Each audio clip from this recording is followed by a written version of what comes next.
Bonjour à tous pour ce nouveau webinaire avec Camaris. Au sujet du jour, les déclarations pour les locations saisonnières, avec notamment les nouvelles obligations pour 2023. Nous sommes donc avec Aurélie Templet chez Amaris. Bonjour Séverine, bonjour tout le monde.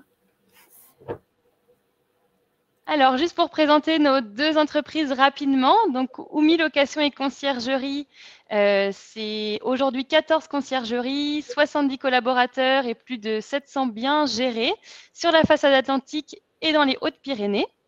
Oumi offre une solution clé en main pour gérer sa résidence secondaire avec un bouquet de services. Donc, par exemple, pour la location de vos résidences, la conciergerie sur place, locale, la protection de l'habitat et l'amélioration de l'habitat, et un petit peu de conseil fiscal et juridique, notamment avec notre partenaire Amaris, justement. Notre mission est d'accompagner les propriétaires dans la valorisation de leurs biens. Et je vais laisser Aurélie présenter rapidement Amaris. Merci Séverine. Donc effectivement, pour ceux qui ne nous connaissent pas, nous sommes un cabinet d'expertise comptable qui est dédié aux investisseurs immobiliers et en particulier pour les loueurs en meublé qui réalisent de la location meublée destinée à l'habitation ou à la location saisonnière. Nous accompagnons également les propriétaires qui détiennent des biens dans des sociétés type SCI et SARL de famille. Et on a le plaisir de compter quasiment 20 000 clients en portefeuille aujourd'hui pour 30 000 lots. Et nous, on a des clients qui sont partout dans le monde dès lors que leurs biens sont situés sur notre territoire français. Donc, on va être ensemble pour ce webinaire. Merci Séverine pour cette invitation. On est sur un webinaire qui devrait durer une petite trentaine de minutes. Je vais te laisser représenter le sommaire, Séverine. Oui, aussi dire, il y a un chat si vous avez des questions avec Aurélie, on essaiera d'y répondre au fur et à mesure ou nos équipes. Voilà, peut-être qu'on les prendra au fur et à mesure ou à la fin selon les sujets. Donc concernant le sommaire, on va redéfinir premièrement ce qu'est une location saisonnière. Aurélie évoquera ensuite les étapes pour la déclaration fiscale et les nouvelles obligations, donc en 2023. Donc pour démarrer, qu'est-ce qu'une location saisonnière ? Donc tout d'abord, on revient sur la définition d'un meublé de tourisme, qui sont donc des chambres, des studios, des appartements, des maisons ou des villas meublées, offerts à la location à une clientèle de passage pour un séjour d'une journée, semaine, mois, mais qui n'élit pas domicile. Donc c'est régi par le Code du tourisme. La différence entre la location saisonnière et la location meublée destinée à l'habitation, c'est donc effectivement que le locataire n'y élit pas domicile et la location saisonnière doit être conclue pour une durée maximale de 90 jours à la même personne. Concernant les résidences secondaires, donc c'est toutes les propriétés qui ne sont pas des résidences principales, sachant qu'une résidence principale, c'est un logement occupé au moins 8 mois par an. Alors, sauf obligation professionnelle, raison de santé ou cas de force majeure. Dans le cas d'une résidence principale, la location est limitée à 120 jours par an maximum, contrairement aux résidences secondaires où nous avons la possibilité de louer toute l'année. Donc pour les locations saisonnières, comme je vous le disais, il y a une durée maximale de 90 jours. Et la location saisonnière en résidence secondaire nécessite des démarches particulières, génère des revenus locatifs dont Aurélie parlera tout à l'heure. Et il y a notamment, par exemple, la collecte, la déclaration et le reversement de la taxe de séjour. Concernant les meublés et la location, il faut faire attention au règlement de copropriété. Il y a certains règlements qui peuvent intégrer une clause d'habitation bourgeoise et donc exclure la location meublée pour conserver la quiétude des occupants. Cette autorisation concerne les logements donc locatifs et les résidences principales si vous la proposez en location saisonnière. Alors, je préciserai juste qu'on parle de location meublée saisonnière. Évidemment que si on fait de la location meublée destinée à l'habitation, le règlement de copropriété n'a pas son mot à dire puisqu'on ne va pas venir bouleverser, bousculer l'occupation de la résidence. On apporte seulement des éléments complémentaires. Des éléments complémentaires pour l'occupant. En revanche, lorsqu'on fait de la location saisonnière, eh bien, le risque pour les autres occupants de cette copropriété, c'est de voir des allées-venues dans une résidence et des personnes qui sont étrangères à la résidence. Et c'est ce qui peut notamment gêner en tout cas une partie des occupants. Et c'est la raison pour laquelle le règlement de copropriété peut parfois interdire la location meublée ou alors réserver une clause d'habitation bourgeoise. Et ça veut donc tout simplement dire que la location meublée saisonnière n'est pas possible si vous voyez ce type de clause. Si vous avez des questions particulières, je vous invite à vous rapprocher de votre syndic ou de prendre le soin de lire votre règlement de copropriété pour voir ce qu'il en est. Mais effectivement, c'est l'étape préalable avant de vouloir faire de la location saisonnière, c'est de s'assurer qu'on ait cette possibilité au sein de la copropriété. Merci Aurélie. Vis-à-vis des territoires, il faut aussi déclarer la location saisonnière. Alors, selon les territoires, soit il est nécessaire de compléter un CERFA tout simplement en mairie et en attendre le récépissé. Soit il y a des collectivités qui obligent des demandes d'autorisation de changement d'usage avec des numéros d'enregistrement. Ces autorisations préalables sont notamment dans les villes de plus de 200 000 habitants ou dans quelques départements bien définis, notamment en région parisienne. Et cette mesure peut s'étendre aux municipalités désireuses de réguler aussi le parc locatif. Donc, par exemple, sur les territoires OUMI, il y a la demande d'un changement d'usage au Croisic, à Basse-sur-Mer, au Pouliguen, à La Baule, à Pornichet depuis le 1er mars 2023, c'est tout récent, à Nantes également et au Sable d'Olonne. Concernant cette autorisation, il y a parfois des éléments supplémentaires, par exemple à Nantes où il y a une demande de compensation. Et certaines autorisations ne sont valables que temporairement. Donc à Nantes, par exemple, c'est 4 ans de mémoire. Je ne sais pas si Aurélie, il y a pour être un petit peu plus, apporter des éléments complémentaires, en fonction des territoires, il y a des règles qui vont s'appliquer et en fonction des décisions qui ont été prises par la municipalité. Donc, chaque territoire et chaque municipalité ou EPCI est souverain dans cette prise de décision. Et donc, la première chose, et va venir en tout cas vouloir réguler la location saisonnière. Ça veut donc dire que pour réguler, ils vont mettre en place soit une autorisation au changement d'usage. Donc, sur les territoires de plus de 200 000 habitants et les départements limitrophes à Paris, il n'y a pas de sujet. Cette autorisation au changement d'usage, elle est inscrite dans le code de la construction et de l'habitation. Après, pour les logements, les territoires où on a plus de 50 000 habitants et dont les EPCI ou municipalités ont opté sur la taxe sur les logements vacants, on va pouvoir également opter pour le changement d'usage. Donc, cette décision va appartenir à la municipalité. Et puis, pour les autres territoires, on sollicitera l'accord du préfet si on décide d'opter pour ce changement d'usage. Qu'est-ce que ça veut dire, cette autorisation au changement d'usage? Eh bien, tout simplement qu'on va avoir soit on va être soumis à des contraintes. Donc, ou pas, mais en tout cas, il va falloir qu'on se rapproche de la municipalité pour savoir quelles sont les règles en matière de location saisonnière. Et on va avoir des règles qui vont être différentes d'un territoire à un autre. On peut, par exemple, avoir une autorisation temporaire qui est donnée au logement ou aux propriétaires. C'est le cas de Nantes que tu soulevais, Séverine. À Nantes, on peut faire de la location meublée saisonnière. À partir du moment où on est propriétaire personne physique, cette autorisation, elle est donnée pour une limite de 4 ans. Au terme de 4 ans, on renouvelle cette autorisation et elle sera validée ou pas. Sur d'autres territoires, on va être amené à donner cette compensation, cette autorisation, mais sous réserve de compenser. C'est notamment le cas de Paris, de Bordeaux, où lorsqu'on veut faire de la location saisonnière, eh bien, il va falloir compenser un logement qui n'est pas destiné à l'habitation, un local commercial par exemple, on va le transformer en logement et donc du coup son propre logement, on va pouvoir le transformer en location saisonnière. Ça suppose de pouvoir compenser par des superficies qui sont égales dans des territoires dans des localisations proches.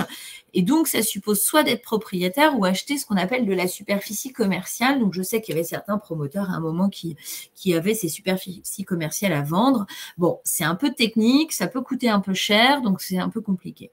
Donc, la règle par rapport à ce changement d'usage, c'est effectivement de se rapprocher de la municipalité. Et puis, comme tu le soulignais, ensuite, en plus du changement d'usage, on a cette immatriculation de déclaration de tourisme qui doit impérativement être faite et peu importe le territoire. Par contre, dans certaines municipalités, on est passé sur un numéro d'enregistrement. Et donc, c'est les territoires que tu présentais ici. Voilà. Et donc, pour répondre à une question qu'il y a sur le chat, il n'y a pas de changement d'usage à Piriac-sur-Mer, seulement une déclaration en mairie à faire. Voilà pour la location saisonnière. On va passer aux étapes de déclaration fiscale. Je laisse Aurélie prendre la main. Très bien, merci Séverine. Donc, savez-vous déjà que 70% des loueurs font des erreurs, mais aujourd'hui, l'administration évolue et va faire en sorte que les erreurs soient détectées le plus tôt possible pour peut-être encore mieux vous accompagner sur la partie démarche. 70% font des erreurs parce que quand on fait de la location meublée saisonnière, pour la plupart d'entre vous, vous ne pensez pas à déclarer votre activité. Depuis janvier 2023, on déclare son activité au guichet unique sur le site de linpi.fr. Donc, même si on n'est pas un professionnel finalement de la location, dans le cadre de son activité patrimoniale, et même si on décide de faire de l'activité location saisonnière que 1 mois, eh bien malgré tout, on va déclarer son activité. C'est une activité donc en nom propre et ça va se traduire auprès de ce site par la création d'une entreprise individuelle. J'entends bien que vous n'êtes pas pour autant un professionnel, mais dans le jargon de l'administration, on déclare son activité et cette activité en nom propre se traduit par la création d'une entreprise individuelle. On doit le faire dans les 15 jours où on démarre son début d'activité. Donc, soit date d'achat ou soit date de première mise en location. Et cette démarche va permettre d'obtenir le numéro de sirène. Le numéro de sirène, c'est celui qui permettra d'identifier son activité et qui vous est parfois demandé dans certains formulaires par ailleurs. Est-ce que cette démarche elle est obligatoire? La réponse est oui.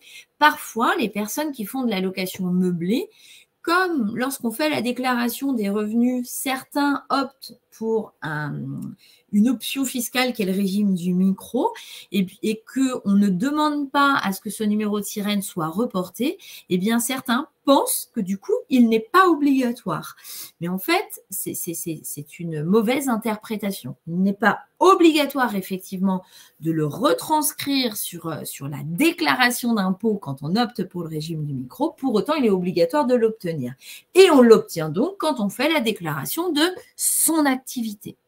Et quand vous allez faire cette déclaration, eh bien, on va vous poser la question, quelle est l'option fiscale que vous allez choisir? Alors, vous verrez, c'est un jargon qui est quand même un peu particulier, un peu technique et qui peut vous décourager. Parce qu'on considère que les mots-clés qui sont utilisés, ce sont les mots utilisés pour les professionnels, les gestionnaires d'entreprise. Donc, on va vous demander si vous êtes assujetti à TVA, etc. Alors qu'en tant que particulier et investisseur lambda qui décide de faire de la location saisonnière, vous n'êtes en principe pas assujetti à la TVA. Donc, les questions qui vous ne sont pas adaptées à votre profil et peuvent vous amener à vous poser quelques interrogations. Mais quand vous allez faire cette déclaration, une des questions les plus importantes, c'est quelle est l'option fiscale que vous allez choisir? Alors, l'option fiscale, c'est lorsque vous déclarez vos revenus locatifs. Comme vous êtes sur des revenus locatifs de location saisonnière, même si vous appelez ça des revenus fonciers, ce ne sont pas des revenus fonciers, ce sont des revenus qui se déclarent dans une catégorie bénéfices industriels et commerciaux. Ce sont des BIC, avec une catégorie spécifique LMNP. Et à ce moment-là de cette déclaration, vous avez le choix du micro ou l'option pour le régime réel. Et en tant que loueur, très souvent, vous comparez ces options à celui de la location vide qui n'a absolument rien à voir. Sur le régime du micro, si on fait le parallèle avec la location vide, vous avez un abattement de 30%. sous réserve d'avoir des revenus locatifs inférieurs à 15 000 euros. En location meublée, pour le coup, le fonctionnement est assez similaire, sauf qu'on a un plafond de loyer qui est de 77 700, qui peut même aller jusqu'à 188 700 si votre meublé votre logement est classé meublé de tourisme. Donc, vous voyez que les plafonds sont très importants. En tant que propriétaire, vous êtes souvent très séduit par l'abattement qu'on a au régime du micro-BIC, puisqu'on a un abattement de 50%, voire même 71% quand on a le label classé meublé de tourisme. Ce qui paraît séduisant.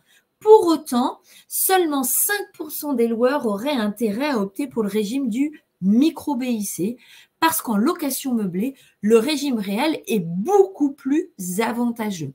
Le régime réel, il va vous permettre d'opter, de déduire toutes vos charges, mais vraiment toutes dépenses engagées, c'est-à-dire même vos indemnités carburant si vous avez eu un déplacement pour vous rendre sur votre location, ça c'est une charge déductible.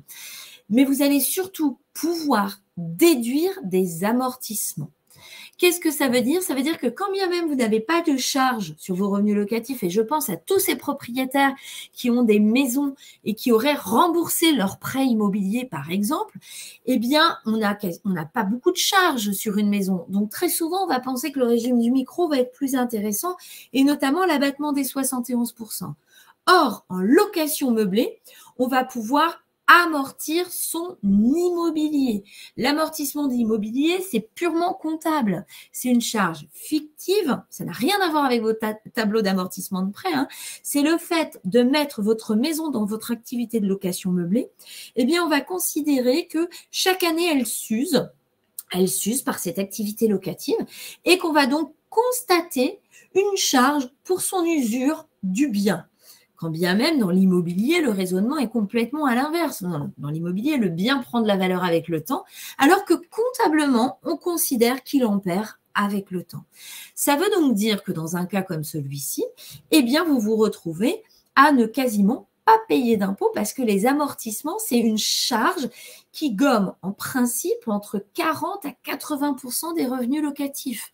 Alors, dès lors qu'on rajoute une taxe foncière, qu'on rajoute une assurance propriétaire non occupant, et je vois la question des devises, des frais de conciergerie, autant vous dire qu'on ne paye plus d'impôts sur ces revenus locatifs. Donc, retenez, le régime réel est vraiment un régime qui est très intéressant pour vous. J'apporterai une précision sur le régime réel. Si vous détenez vos biens en tant que couple marié sous le régime de la séparation ou en indivision ou partenaire pacsé également sous le régime de la séparation, vous devez obligatoirement être au régime réel. Vous ne pouvez pas prétendre à l'option pour le régime du micro, même si je sais que certains ont opté pour le régime du micro. Parce que quand on est en indivision, l'administration fiscale considère que nous sommes sous le régime d'une société de fait et donc obligatoirement au régime réel. L'amortissement, c'est un point, à mon avis, qui vous interroge le plus dans cette intervention, parce que c'est pas commun, parce qu'en location vide, on ne le retrouve pas. Donc, la question que vous allez vous poser, c'est comment j'amortis et sur quelle base je me base? Eh bien, sachez que c'est la base de la valeur de votre bien au jour où vous allez le passer à l'actif. Donc, vous allez l'inscrire à votre activité de location meublée. Je donne un exemple. Vous avez reçu un appartement ou une maison en 91 par donation. Cette valeur de bien était à 180 000 euros. Et puis, vous démarrez votre activité de location meublée le 1er janvier 2023. Votre bien vaut 360 000 euros. Eh bien, le montant que vous allez inscrire au démarrage de votre activité, c'est 160 000 euros. 360 000 euros, pardon. 360 000 euros, c'est sur cette base-là que vous allez donc amortir. Et concrètement, comment ça va se traduire sur ce bien immobilier qu'on a vu tout de suite, qui du coup était… alors attendez, parce que j'ai un petit problème sur mes slides. Sur le bien immobilier qu'on a acheté 180 000 ou qu'on a reçu 180 000 euros il y a quelques années, aujourd'hui, je vais l'inscrire à sa valeur à 360 000. Partons du postulat que j'ai des revenus de 14 400 euros sur ce bien. Eh bien, je vais pouvoir déduire sur cette valeur de 360 000, 12 240 € d'amortissement pour la valeur de mon logement et du mobilier qui est à l'intérieur. Je déduis ma taxe foncière et mon assurance propriétaire non occupant et j'ai une base taxable à 0. Ce même propriétaire, s'il décide… Aurélie, je pense qu'on n'a pas le bon slide, effectivement. Ah bon? Parce que moi, je l'ai. Nous pas. Alors là, il y a un problème. C'est celui-ci. Hop. C'est toi qui avances là? Là, j'ai avancé, oui. Alors là, tu vois, est-ce que ça recule? Là, ça recule, effectivement. Et là, on retombe à déclarer son meublé vis-à-vis des territoires. C'est étrange. Parce que je pense que comme on travaille toutes les deux et qu'on a touché toutes les deux, il y a peut-être un décalage. Je te laisse peut-être remettre la slide, la diapositive 8. Voilà. Je te laisse revenir sur la diapositive 8. Parce que moi, je ne vois pas la même chose. Je vois l'expert comptable est-il obligatoire. Ah oui, effectivement, un décalage. Alors, je ne sais pas qui voit. Est-ce que quelqu'un peut nous dire quelle est la page qu'il voit de son côté? Je vois Agnès est en train de répondre. On ne voit pas la bonne slide. C'est bon, c'est l'exemple. OK, alors moi, je ne l'ai plus sous les yeux, mais ce n'est pas très grave, je connais la situation.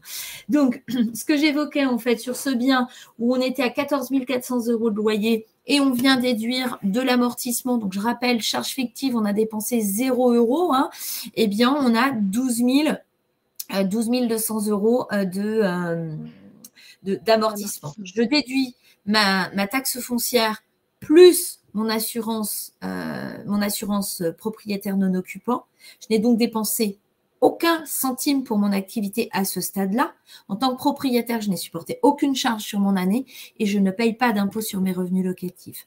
Versus une location, versus le micro BIC, où je vais prendre 14 400 € et attention, en location meublée au régime du micro, c'est le loyer charge comprise avant déduction des frais de plateforme. Donc, tous ceux qui utilisent des plateformes type Airbnb ou autres, c'est bien le prix de la nuitée qui a été vendu à l'occupant. Eh bien, donc si on est dans un exemple avec une tranche marginale d'imposition à 30%, donc la moyenne des investisseurs, eh bien, on va se retrouver avec une décote, on va être taxé sur seulement 50%, mais en étant taxé sur seulement 50%, on a 30% d'imposition, plus des prélèvements sociaux, 17,2%, eh bien, ça nous amène à 3 300 et quelques euros d'impôts. Donc, en 10 ans, en optant pour le régime réel, on paye 33 000, on ne paye pas d'impôts, alors qu'au régime du micro, on en aurait payé 33 000. Ça vaut quand même le coup de se poser la question et de se dire, est-ce que j'ai fait le bon choix fiscal et puis quel est le choix fiscal que je dois prendre sur mon activité de location meublée. Donc, Anne-Marie Simon a mis à disposition un simulateur. Donc, je ne sais pas si on voit bien le… je vais retourner à la page, Aurélie. Du coup, je pense que je vais suivre la… Ouais, je vois pas du tout. Alors, par contre, c'est un peu compliqué pour moi parce que du coup, je ne vois plus les slides. Mince. Est-ce que tu as la présentation par ailleurs au-delà du webinaire peut-être? On l'a téléchargé à l'intérieur, donc en fait, il est à l'intérieur. Donc, je pense qu'il faudrait peut-être essayer d'éviter. Alors, je vais arrêter le partage peut-être. Je ne sais pas. Partager l'écran. Hop. Si je fais ça, je partageais. Et je reviens. Alors, désolé pour arrêter le partage. Il faut que je revienne sur l'événement, accéder à l'événement. Voilà. Je partage de nouveau l'écran, partager une présentation. Je choisis ce média. Je le réintègre. Est-ce qu'on voit la slide, ma slide 16? Je n'ai pas l'impression que ça ait fonctionné. Confirmer, je quitte. Je repartage, Séverine. Oui. Je choisis. Voilà. Est-ce qu'on voit la slide 16? Là, on est à l'exemple pour comprendre la fiscalité. Très bien. Et là. Donc, je vais essayer de conserver la main sur les présentations. Et du coup, désolée pour le petit quiproquo. Donc, ce que j'évoquais, c'est que Anne-Marie Simon a un simulateur qui va permettre, en tout cas, de pouvoir identifier quel est l'intérêt pour vous en tant qu'investisseur, si c'est le régime du micro ou le régime réel, et on vous fera suivre le lien pour que vous puissiez vous connecter.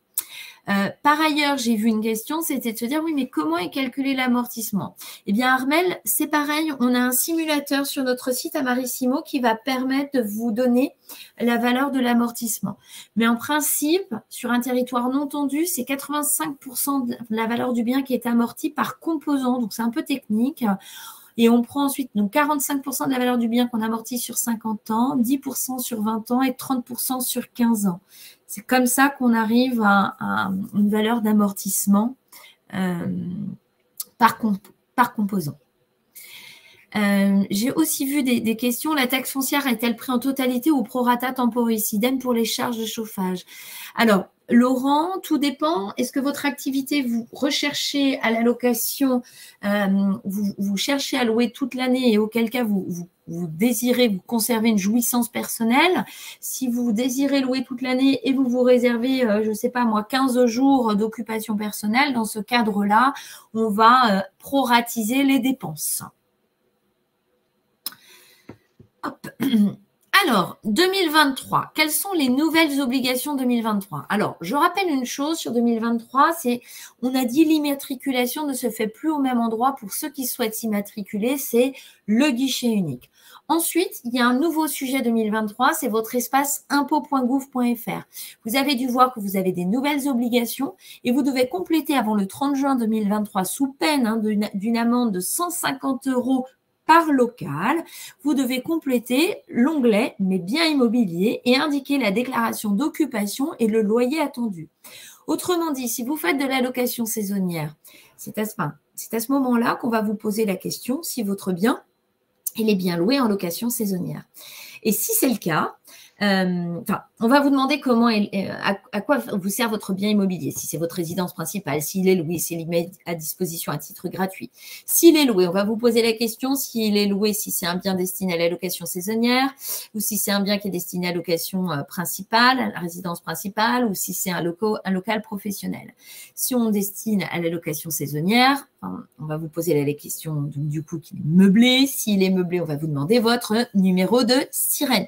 Donc, vous voyez que l'administration fiscale, elle est quand même en train de regrouper toutes ces informations dans un seul et même espace et ça va nous permettre d'identifier tous nos loueurs qui n'auraient pas immatriculé leur activité, sachant que c'est une démarche, encore une fois, obligatoire.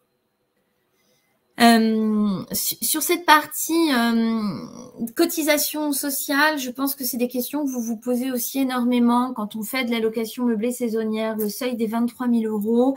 À partir du moment où vous confiez ou vous déléguez à un professionnel de l'immobilier, nous avons une réponse ministérielle Pelois qui indique que vous ne devriez pas être assujetti aux cotisations sociale. Donc, sous réserve évidemment que votre professionnel de l'immobilier soit titulaire d'une carte de gestion, ce qui est le cas chez Oumi. Donc, sur cette base de réponse sur laquelle on s'appuie, on n'inscrit donc pas les loueurs assujettis aux cotisations sociales grâce à l'accompagnement d'Oumi. Autre actualité 2023 concernant les exonérations, mais qui ne concerne les exonérations destinées à la location meublée pour la résidence principale. Pour la résidence principale, on a en fait si au sein de votre résidence principale, vous louez une partie de votre résidence principale à une personne qui est également résidence principale, vous pouvez être exonéré de déclaration d'impôt sur ses revenus locatifs.